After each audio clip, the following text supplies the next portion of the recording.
Pojďte se prosím vás podívat, jakým způsobem budeme přistupovat do náklaďáku a jak ho budeme startovat.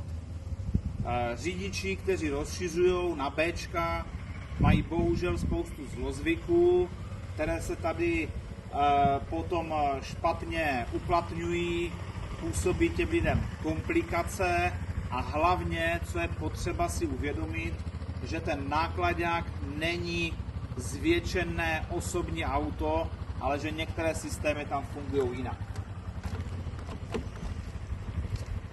Tak, otevřeli jsme. Když nastoupíme do toho náklaďáku, tak co spousta lidí podvědomě udělá, že začne šlapat na různé pedály. V osobním autě to až takový problém není, přestože každé sešlapnutí spojky tu spojku opotřebovává. V tom náklaďáku to problém být může a velký, protože tady je ovládaná spojka vzduchem a pokud ten náklaďák nebo potom i autobus není nastartovaný, může tam být nižší tlak nebo bývá tam nižší tlak, když delší dobu stojí v té vzduchové soustavě a pak by ten pedál vůbec neměl jít sešlápnout. Když ten člověk podvědomě, neumyslně použije větší sílu, tak tam může některé zařízení, jako jsou válečky a tak dále, poškodit. To znamená, startuje se tak, že se nešlape na nic. Měla by tam být vždycky vyřazený rychlostní stupeň, to znamená neutrál.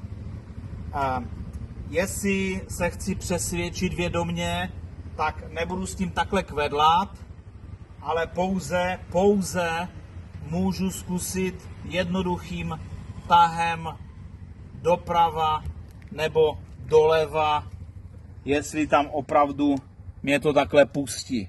Jo, v žádném případě nekvedlat, jak jsou spousta řidičů zvyklí takovýmhle způsobem, ale pouze tlakem do boku se přesvědčuju, že mám tu řadicí páku v poloze neutrál.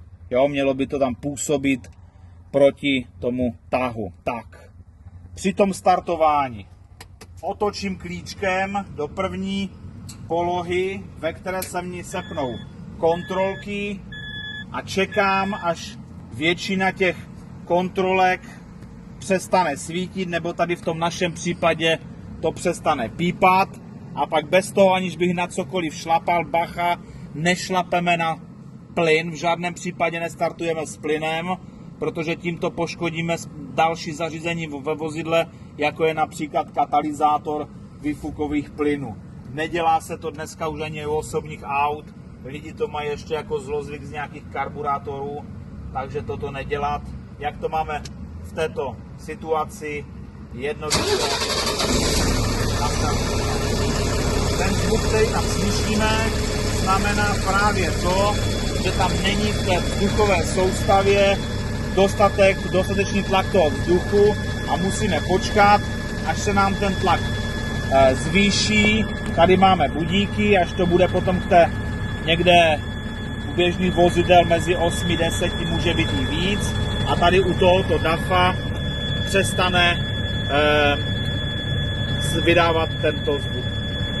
Takže počkáme.